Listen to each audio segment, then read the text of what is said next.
Bienvenido de nuevo al canal. El sábado pasado me preguntasteis mucho sobre la 7800 XT de AMD que salió y bueno, pues qué menos que hacer una review en condiciones, ¿no? Así que nada, aquí la tenéis. Y por cierto, si no están los sábados conmigo en directo, no sé qué decirte. Estamos ahí charlando de panas entre las 7 y media hora española. Más o menos haced vosotros los cálculos si sois de Latinoamérica. Creo que serían las 2 o las 1:30 de la tarde. Así que más te vale estar presente. Vamos a dar comienzo al análisis de la RX 7800 XT. Y antes que nada os recuerdo que todos estos datos estarán extraídos directamente de la web de TechPowerUp, que es la web más confiable que creo que sirve para este tipo de casos, porque lo escriben todo en un blog directamente en su página web y haciendo una exposición muy rigurosa con todos los datos de la GPU en este caso. Vamos a empezar por las especificaciones de la RX 7800 XT. Esta está destinada a competir contra la RTX 4070, la gráfica más decente por su precio actualmente de última generación, con la que puedes jugar los últimos juegos en 1440 a una cantidad de FPS bastante agradable. No me suele gustar mucho hablar de las especificaciones de un producto, pero creo que es interesante para poder ver todo lo que ha tenido que llevar a cabo AMD para la fabricación de este producto y compararlo, por supuesto, con su antecesora, la RX 6800 XT, la cual ni siquiera estaba destinada a 1440, sino a 4K. Cómo han cambiado las cosas, ¿eh? Para empezar, en el núcleo tenemos un recorte de unos 800 núcleos, shaders, llamarlo como queráis, con un incremento en frecuencias que tampoco es la divina papaya, menos unidades de rasterizado y en general un núcleo bastante más reducido. También hay que tener en cuenta que usa el chip Navi 32,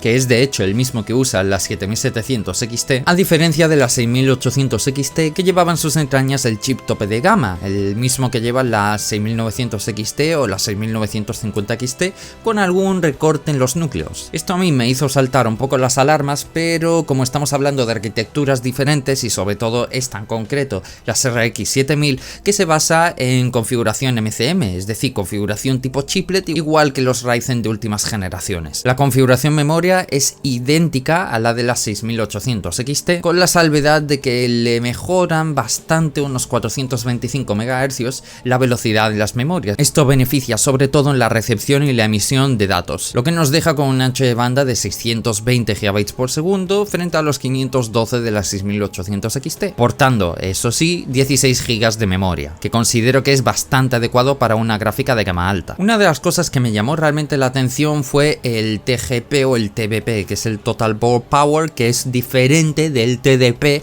que utiliza Nvidia y otros fabricantes, que básicamente es el consumo total de la placa, es decir, miden la entrada y la salida del consumo directamente, no es la potencia que emite el chip, sino el consumo como tal. A pesar de que en TechPowerUp no figura de esta manera, simplemente ponen TDP porque supongo que será lo más genérico y bueno, hay diversos errores en cuanto a interpretación en tema de magnitudes y tal, pero no nos vamos a meter en eso ahora. Probablemente haga un vídeo con Tony de esto porque da bastante de qué hablar. ¿Y qué implementa esta nueva generación de tarjetas gráficas? Bueno, para empezar implementa el FSR3, bueno, introduce el FSR3 que va a ser compatibles con todas las GPUs de anteriores generaciones, así como otras de Nvidia, pero no tiene sentido hablar de FSR3 porque es una tecnología que todavía no ha salido y ojalá se trate de un simple retraso más que otra cosa, pero bueno, mejor que se retrase y que salga bien a que se lance a priori y salga mal, como todos los videojuegos de esta generación, la verdad. Pero el objetivo de FSR3 es el mismo que el de DLSS 3. Vas a poder jugar a una mayor tasa de imágenes por segundo, así como reescalando la imagen para que de esta manera pues no tengas mucho problema a la hora de sufrir perturbaciones en la imagen, como puede pasar con DLSS o algo así. Y voy a hacer un vídeo de esto porque veo que se ha prostituido demasiado el tema y me gustaría aclarar varias cosas al respecto, pero bueno,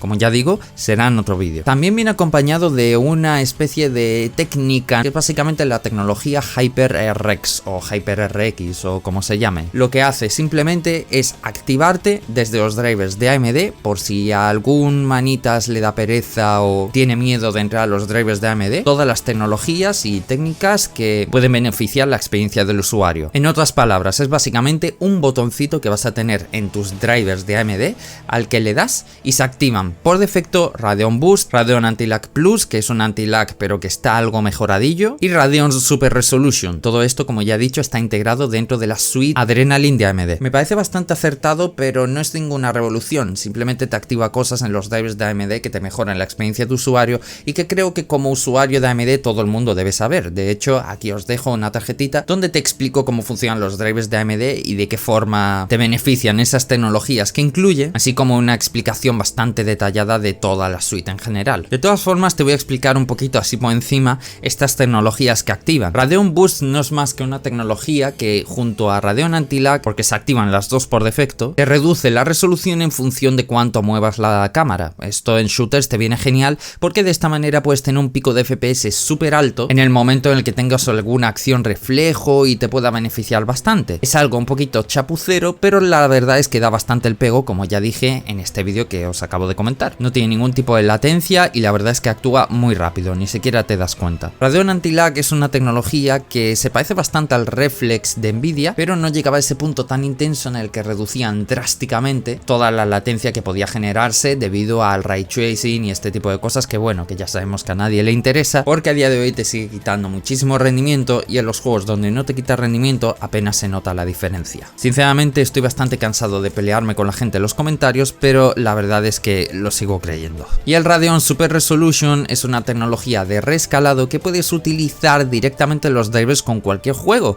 Eso quiere decir que si un juego no tiene FSR, pues puedes activar desde el juego Radeon Super Resolution y de esta forma tener una resolución de imagen bastante más nítida que la resolución nativa incluso. Y en algunos juegos, si no llega a resolución nativa, se acerca bastante. Es una tecnología que antes daba bastantes problemas, pero que a día de hoy está bastante solventado. Ya realmente no da apenas problemas y es algo de lo que está orgulloso. De hecho, según AMD, Radeon Super Resolution, vamos a llamarla a partir de ahora RSR, es la cuna de FSR. Si no hubiese existido esta tecnología, AMD no hubiese podido desarrollar FSR de la forma en la que la tenemos a día de hoy. En cuanto a la tarjeta sí, por lo menos el modelo de referencia, AMD ha hecho un pequeño rediseño del disipador para aprovechar un poco más el espacio para enfriar un poco mejor, ya que estas tarjetas son bastante compactas y si bien es cierto que se calentaban un poco más de lo normal, realmente era algo de esperar en los modelos de ensamblador. Tech Power Up ha desmontado esta tarjeta y bueno, yo creo que no viene mal que nos riamos un poquito de este tema porque ya me parece cachondeo. O sea, esto del backplate, ¿qué es esto? ¿Qué coño es esto? O sea, ¿de verdad han puesto 3 almohadillas térmicas en 3 memorias por detrás para luego dejar el resto de memorias peladas por detrás? Los que me conocéis de antaño sabéis perfectamente que yo soy un fiel seguidor de la filosofía de todo lo que puedas enfriar, hazlo. Pero esto la verdad es que es un chiste. O sea, que me pongas 3 almohadillas térmicas por detrás para enfriar 3 memorias y no me enfríes, ya no te pido ni que me enfríes el VRM, por lo menos enfríame el resto de las memorias, hijo de puta. Pero no, parece ser que el presupuesto de AMD no dio para más y esta no es la única risa que tenemos en esta clase de fabricantes. De hecho, muchas ensambladoras también hacen eso, directamente dejan las memorias y el VRM pelado por detrás y yo no sé cuánto insistir en que meter 5 almohadillas o una tira de almohadilla más no supone un coste muy exagerado. De hecho, está bastante demostrado que colocar una almohadilla por detrás del núcleo para que el backplate, que sea metálico, que en este caso es metálico, lo enfríe bien, puede llegar a reducir hasta 5 grados la temperatura del núcleo. Parece mentira, pero es así. También han hecho un análisis del circuito de la PCB, pero esto lo voy a dejar a que vosotros pues podáis investigarlo para los más sibaritas del tema de la electrónica, porque a nosotros lo que nos interesa es la review del rendimiento de esta tarjeta. De todas formas, os dejaré abajo en la descripción de este vídeo el enlace a la review de Tech Power Up para que podáis revisarlo y leer tranquilamente todo hasta el más mínimo detalle. El banco de pruebas consta de un i9 13900K, una Z790 de VGA, acompañado de 32 GB en doble canal de Thermaltake, DDR5 a 6000 MHz con una Arctic Liquid Freezer 2 y bueno, 2 SSDs, una fuente 850 vatios en general y la versión de drivers que se han utilizado ha sido la 2352, tanto para esta como para la RX 7700 XT. Un dato adicional con el tema de HyperRX es que comentaron que iban a meter un overclock automático también, pero no aparece figurado aquí. No sé si es que lo implementarán más tarde o simplemente simplemente se les ha olvidado incorporarlo, pero bueno, en el caso de que metan un overclock automático, la verdad es que no estaría nada mal, porque hasta las tarjetas gráficas de referencia se podrían resumir en simplemente hacer un clic y ya tienes más rendimiento por la cara. Vamos con el test en videojuegos. En 1080p esta gráfica llega a una media de 157 FPS, y por mucho que la gente me diga que no es representativo que se juegue en 1080, sigue siendo importante tenerlo en cuenta porque hay muchísimas personas que siguen jugando en 1080p. Es la resolución más popular hoy en día y hay mucha gente que seguro que tiene un monitor de 200 Hz, 240 por ahí. Además, este procesador tiene cero cuello de botella hasta tal punto en el que la 4090 se dispara a niveles estratosféricos, como podéis ver ahí. Y seguro que no habrá dado todo de sí, ya que no hay tanta diferencia respecto de la 4080, pero bueno, simplemente son datos de referencia en Full HD para que la gente pues pueda informarse. En cualquier caso, está a la par de la 4070 y de la 6800 XT, que recordemos que sigue siendo su tocaya de anterior generación. En 1440p tenemos una media de 119 FPS, unos 4 FPS sobre la 4070, que equivale a un 3,4%, y 3 FPS más sobre la 6800 XT, mientras que en 4K tenemos unos 70 FPS de media, unos 4 más que la 4070, lo que equivale a un 6% de mejora extra, y tan solo 2 FPS por encima de la 6800 XT. Iré pasando los gráficos de rendimiento para que podáis echar un vistazo a medida que voy diciendo las cosas. Así que podemos concluir que realmente sí, la 7800 XT es mejor que la 4070 en promedio por muy poquitos FPS. De hecho, aquí tenéis un gráfico donde combina todos los resultados en 1440p enfrentando a la 7800 XT contra la 4070. Podéis ver cómo en los juegos en donde pierde la 7800 XT pierde de una forma bastante aplastante, mientras que la 7800 XT gana en la mayoría de los juegos probados, en algunos no con mucha diferencia y en otros con una diferencia bastante abrumadora. Así que podemos concluir que sí, la 7800 XT es mejor gráfica en rendimiento promedio que la 4070. Ahora vamos a pasar a uno de los gráficos que a mí más me gusta y que estoy viendo que Tech Power Up pues se ha encargado un poco de hacer esto. Así no tengo que hacerlo yo. Perfecto. Lo que estamos viendo es un gráfico en función del precio por rendimiento que da de algunas tarjetas gráficas. En este caso estamos comparando los diversos precios que se pueden encontrar por debajo del precio nominal de esta tarjeta gráfica, que son $500, y comparada con la 4070 en 1440p, esto es importante, llegamos a la conclusión de que por cada dólar invertido la 4070 tiene un 20% menos de rendimiento que la 7800 XT, una tarjeta gráfica que además viene acompañada con 4 GB de memoria extra, algo bastante interesante teniendo en cuenta el precio nominal de la 4070, que son de $600, pero hay algo que me chirría viendo que efectivamente el precio nominal de la 6800 XT es de 510 euros. La verdad es que no hay tantísima diferencia, habiendo visto previamente la diferencia de rendimiento. Bajo este mismo precio podemos hacer el estudio inverso. Cada imagen generada por la 7800 XT en 1440p nos saldría alrededor de unos $4,2, mientras que la 4070 se eleva hasta $1 más, dato que realmente no tiene mucha relevancia si nos enfocamos una vez más en su tocaya de anterior generación, que es la RX 6800 XT, la cual nos saldría por unos 20 centavos más cada imagen por segundo, hablando otra vez bajo su precio nominal. Ahora toca estudiar el Ray Tracing. Esta tarjeta gráfica, como ya mencioné anteriormente, incluye la segunda generación de núcleos especializados en trazados de rayos, que según AMD mejoraría sustancialmente en rendimiento en juegos activando Ray Tracing. Vamos a ver qué tal. En 1080p la 4070 rinde un 16% más, mientras que la 6800 XT se quedaría un 8% por debajo. En 1440p la 4070 lo supera en un 14%, mientras que se queda en un 8% por debajo la 6800 XT. En 4K la 4070 le saca un 13% de rendimiento extra, mientras que su tocaya de anterior generación se queda un 9% de rendimiento por debajo. Vamos a revisar algunas pruebas en concreto en 1440p. A Plague Tale Requiem la 7800 XT saca 51 FPS, mientras que la 4070 se queda en 67 FPS. Su antecesora se queda pelea sin embargo por los 45 FPS. En Cyberpunk obtenemos unos 26 FPS y tenemos a la 4070 con unos 36 FPS, mientras que la 6800 XT se quedan 23 FPS. Por cierto, el Ray Tracing aquí en este juego, no sé en qué calidad lo habrá puesto, pero está optimizado como el infierno. A lo largo de toda esta lectura vais a ir viendo cómo las gráficas de AMD pierden casi la mitad de rendimiento simplemente por activar el Ray Tracing. Pero es que esa pérdida de rendimiento la tienen mismamente las gráficas de Nvidia en este juego, donde la 4070 pierde un 47% de rendimiento simplemente por activar Ray Tracing. Si nos fijamos en la 7800 XT, por ejemplo, pierde un 68% de rendimiento.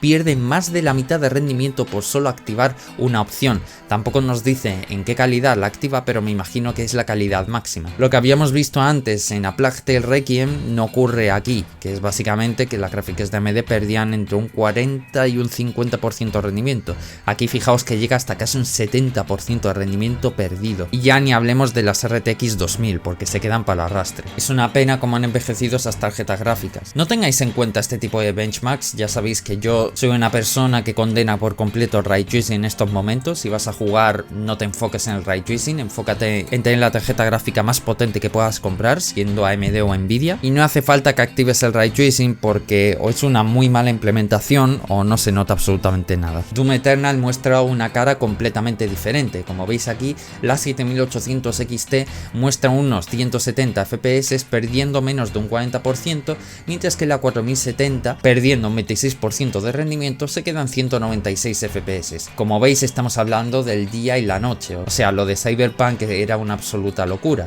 mientras que la 6800 XT se queda por unos 153 FPS. Hablando del Elden Ring, la RX 7800 XT ofrece unos 47 FPS, la 4070 unos 57 y la 6800 XT se quedan 42 FPS. En Hogwarts Legacy, la 7800 XT ofrece 36 FPS, la 4060 51 y la 6800 XT sorprendentemente la supera con 38 FPS. Supongo que se deberá al recorte de núcleos que ha sufrido a 7800 XT, pero bueno, ya habéis visto que el Ray Tracing no es precisamente lo más bonito de esta tarjeta gráfica, ni de ninguna, así que vamos a pasar a otro tema porque no hay mucho más que ver aquí. También han hecho comparaciones con algunos modelos de ensamblador y bueno, también podéis ver que incluso el peor de todos, entre comillas, que es el de referencia de AMD, tan solo alcanza una temperatura máxima de 75 grados en el núcleo, tomando como punto caliente 92 grados. Así que podéis estar completamente seguros de que no se os va a quemar la gráfica,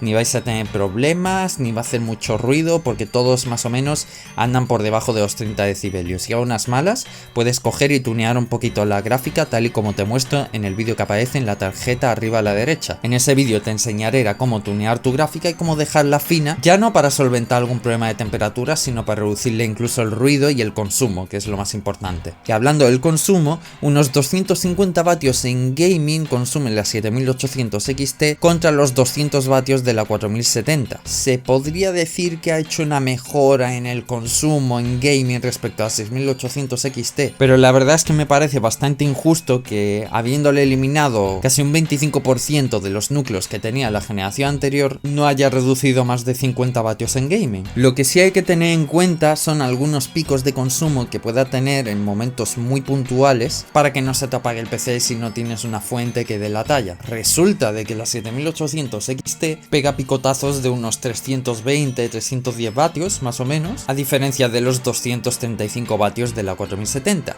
por lo que se recomienda tener una fuente de 600-550 vatios si vas a ir muy apurado, pero bueno, de cualquier forma puedes tunear un poquito la gráfica para reducir el consumo y tener el mismo rendimiento o incluso más, o simplemente reducirle el power limit, que no te cuesta nada. Aunque la verdad sea dicha, me sorprende muchísimo este consumo. La verdad es que no puedo llegar a entender cómo la 7600, que es una tarjeta gráfica de gama media, puede competir en un consumo algo parecido contra la 4060, rindiendo muy parecidas las dos. Y luego resulta de que encuentras una gráfica de gama alta, que es la 7800 XT, compitiendo en rendimiento con su tocaya de anterior generación y con la 4070 consumiendo alrededor de 50 vatios más. Todo esto se ve reflejado en la eficiencia energética, donde la 4070 es un 12% más eficiente, todo esto porque nos saldría 5 vatios cada FPS generado, a diferencia de los 4,5 vatios que nos costaría generar superar cada FPS por parte de la 4070. Tenéis más información de la curva de voltaje y demás en esta misma review, ¿de acuerdo? Os dejaré el enlace, como ya dije antes, abajo en la descripción del vídeo. Ahora, un tema del que no se habla mucho y que realmente está bastante subestimado, aunque creo yo que no sirve de mucho en la mayoría de gráficas, pero en esta en concreto tiene pinta de que, bueno, algo puedes ganar, y es básicamente el overclock. Obtienes un 13,7% de rendimiento extra en Time Spy Extreme, que bueno, es un benchmark simplemente para medir la fuerza bruta, potencia bruta en general, para poner a prueba todos los núcleos de todas las gráficas a la máxima frecuencia durante un tiempo bastante prolongado. Así que no es un test realista, pero aquí veis cómo se gana un 13,7% de rendimiento extra. Bueno, algo es algo, ¿no? Por lo menos de esta manera te podrás alejar un poquito más del rendimiento de la 4070 y de esta manera presumir de que, mira, es que he ganado unos cuantos FPS más, ¿no? Entonces, para concluir este vídeo, conclusiones y sensaciones finales de esta RX 7800 XT.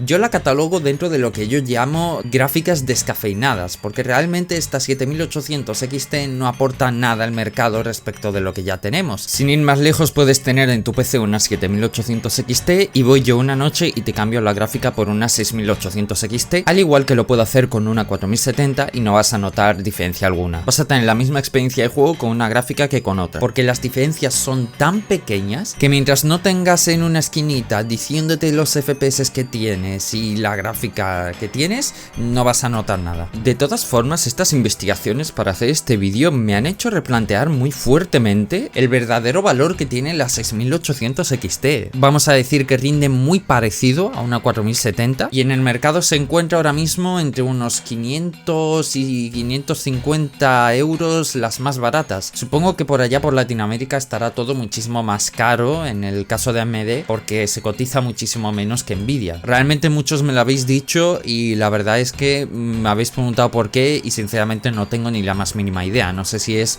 un plan macabro de Nvidia que ha influido a las tiendas de informática y distribuidores de allí de Latinoamérica, casi obligándoles a que vendan hardware de Nvidia y poniéndoles muchas taras en el caso de que vendan hardware de AMD. No lo sé, se me pueden ocurrir muchas cosas, pero es que la verdad no tengo ni idea. Lo que sí sé es que no tiene mucho caso comprarse una 4070 por $100 más o 100 euros más, como es el caso aquí en España. La 7800 XT ha llegado entre 490 y unos 550 euros la más barata, al igual que está ahora la 6800 XT. Además de todo esto, he estado haciendo una búsqueda bastante rápida en el mercado de segunda mano de aquí en España, que es Wallapop, y la verdad es que puedes encontrar una 6800 XT bastante más barata todavía en muy buenas condiciones. Entre los 400 y 450 euros ya puedes conseguir una muy fácil. Me encargaré de hacer una investigación también sobre la 7700 XT, porque la verdad es que la 7800 XT me ha decepcionado un poquillo. Yo pensaba que iba a aportar un poquito más al mercado, pero como ya he dicho antes, no aporta nada nuevo que no hayamos tenido antes. Simplemente es una misma opción de compra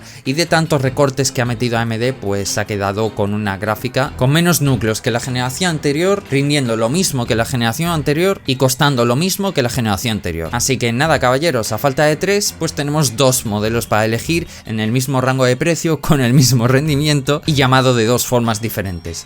Espero que os haya gustado este vídeo. Si de verdad os ha gustado, sabéis que podéis apoyarlo con un dedito arriba, y si no, sabéis que podéis compartirlo con vuestros amigos, y si no, pues entenderé que la vida es muy dura y no tendré más remedio que aguantarme. Así que nos veremos en otro vídeo. Hasta la próxima, adiós.